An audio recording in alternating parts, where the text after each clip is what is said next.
Hey everyone, Artebreeze here. This is Summoner Wars League, Season 4, Week 2. Snalg is the Savannah Elves and Physch is the Breakers. I already did a video for this week featuring these same two players in the reverse matchup. I'm not sure how I feel about doing a video with the same two players in it again. However, I think this game showcases a couple of important things. First of all, I consider the Savannah Elves to be behind in this matchup, and it also showcases some really excellent late game play, which I want to share with you guys. As you can see here, the Breakers start. That Mind Witch takes a shot at the Border Archer and nicely plants the Wind Mage. Now, notice the Mind Witch is in such a way that if that Border Archer were to counter that Wind Mage, the Mind Witch would copy it. Snalg seems alive to that possibility. Here he does kind of a big play for so early in the game, using an early Chant of Power and a Chant of Entanglement. That's 3 cards, plus the 2 cards for that investment. But look what he does. The idea here obviously was to wipe the board clean, gets a lucky roll on that Deceiver. Tacullu's general game plan in this matchup is to advance on Abua and use her assassination tools to take down his low health. That early move by Abua to wipe the board clean slowed down some of Tacullu's momentum early, which could or could not be important.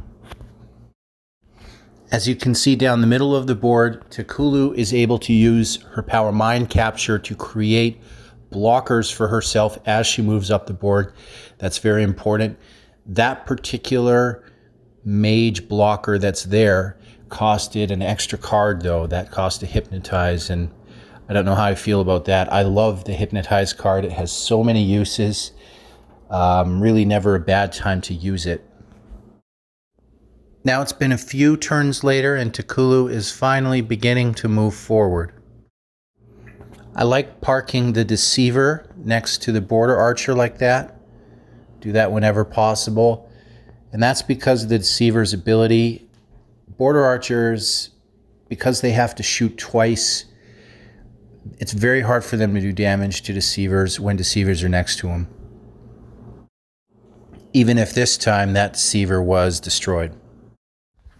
Here's something interesting. Once again, we see Snalg using a flat wall configuration, just like he did when he was the Fallen Kingdom from Week 1.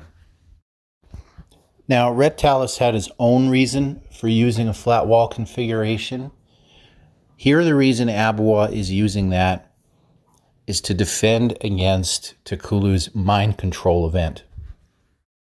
The idea here is Abua can remain within range of his units to boost them and charge them up for power shots and the like, and be defended when Tacullu tries to use mind control and send his own units back on against him. I think this is a really neat trick, and it's probably the best tool that Abua has in order to do what he wants to do and prevent Tacullu from doing what she wants to do. And there are some other factions I can think of where a flat wall configuration would work well for this same reason, specifically against Tacullu. Of course, you see Tacullu has exploited the weakness the flat wall configuration has by parking 2 Deceivers up against it, covering off those summoning points. Abua's units have to sweep around, and that can be tough. However, it looks like that Border Archer is doing a fine job, and that's not a bad play where that Border Archer is. As I mentioned before, as long as your Border Archers are more than 3 spaces away from a summoning point, it's kind of okay to use them. They're not going to be countered by a Mind Witch. Up against the side wall there, and considering the distance that Border Archer is away from Tacullu, there's also nothing that Tacullu is going to do to ruin that Border Archer's day. So here we see Abwa is starting to gain an economic edge on Tacullu and is able to effectively defend his own end. I don't know how much I like Tacullu's wall configuration here, that diagonal step where it is. The problem I have with it is Tacullu's now forced to only move forward one way. You can see that Abwa recognizes this and puts a wall diagonal to it, so Tacullu's effectively trapped. However, I don't know if Snalg was aware of this or not. The one thing I said about mind control and preventing it, here Tacullu uses it and has a nice clean shot on Abwa. That's why Abwa wants to stay behind those two flat walls whenever he can. Here we also see a Mind Witch doing that thing I've been talking about all along, copying a border archer's power and throwing 6 range dice in that border archer. That border archer really has to stay away from Tacullu's walls if that border archer wants to stay alive. And out comes a Rhino. As I've been thinking about this and watching this game, I really like the Rhino for this matchup. The Rhino does that extra shot of damage and has got lots of health. The Rhino's power isn't something that Mind Witches really necessarily want to copy. And on top of that, they don't give Tacullu the best option for using mind control with their only 2 damage. The only time I think you've got to be worried about a Rhino and mind control is when that Rhino has a chant of entanglement and has copied a border archer, because then that Rhino could use that 2 AV and turn that into 4 AV. But as outside of that, I think the Rhino's probably the optimal common for Abwa to use, which normally isn't the case with Abwa.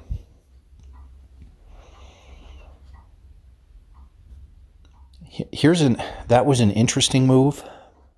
The Rhino did some extra damage points, but then moved swiftly to cover Abwa off and protect him. Abwa was down to 5 health. Tacullu has done a great job of methodically advancing, taking gates out along the way. The one gate that Tacullu played, which I didn't like, was destroyed anyways. And I would say at this moment in the game, this is starting to look like big trouble for Abwa. And this is why Abwa really has a hard time versus Tacullu, because Tacullu's got so much health, and the moment Tacullu gets where she is at this moment in the game, it just seems inevitable that she's going to find opportunities to do damage to Abwa. And he's just so flimsy that he doesn't take much in order to get taken out. Tacullu, that is also in a very well-protected position. And as we can see, the game is getting late stage. Neither party has very many resources left, and this is also where Tacullu can really be a nightmare, because mind capture will take units, convert them, and get extra juice out of them. That extra magic rarely helps Abwa in the late game when all the units have been spent. Once again, this is really not where Abwa wants to be. And this is where I think the real showcase of the late game begins. Abwa takes out that gate. Abwa uses the chant of power he's undoubtedly been sitting on for a while, and in doing so manages to take out 2 key units, which at the end of the game is huge. Notice that Tacullu still has 11 health. Ideally, you want your chanted power to be used against Tacullu, but that was a good decision that Snalg made. Here's Tacullu using mind control, getting extra damage. Again, this is what Tacullu does. This is why it's so tough to take Tacullu out in the late game. Even here, it's looking like trouble for poor Abawa. Abawa uses that rhino to easily take out that archer. And uses Midikairu's power to withdraw and save himself. Tacullu at this point I don't think is too worried about anything. Yes, Abawa has better units against him, but Tacullu knows that the rhino can be taken out. So what does Abawa do? Abawa puts that rhino in a place where Tacullu and the archer can't get at it. And there's that wall destroyed, and that's important because had Tacullu been able to sweep around and move up with the archer, Tacullu could have mind captured that rhino. But because that wall was destroyed, Tacullu would have been countered by Midikairu. So that was another great decision. Of course, here Tacullu goes for Midikairu. 3 for 3 is less likely than 2 for 3. Midikairu has only 1 life, and Abawa has only 2 life now. But that rhino is really pumped up and can handily take that other unit out. Enormously huge. Now here's one thing worth noting. You once again have a gate, and it's the only gate that Abawa has. If that gate's destroyed, and Abawa is sitting on another unit, that's going to hurt. And look what unit that was. That was so huge that Tacullu only rolled 2 for 3. Abawa now destroys his own gate because Abawa knows Tacullu can't reach him with his units from range. So Tacullu's forced to take damage. You'll notice here that all of Abawa's units have now clustered into Tacullu's corner of the board. This is what late games can look like when good players do them. You see all this crazy movement and swapping the board state. Now here, Tacullu decides the only chance I have to force some action is attacking my own gate. Now he strikes out, and now here's an interesting choice too. Attacking with that rhino and then destroying his own rhino with his champ. He could have moved that champ 2 spaces and tried to attack Tacullu, but he didn't. He'd rather take out his own rhino and avoid the mind capture than risk. And here, mind capture is used on Midikairu, so that's questionable whether saving the rhino was worth saving when Midikairu was also a target, but 4 dice on 2 usually ends a game, and it did. Great job to both guys. Thanks for that late game. Thanks for watching, everybody, and good luck to both of you.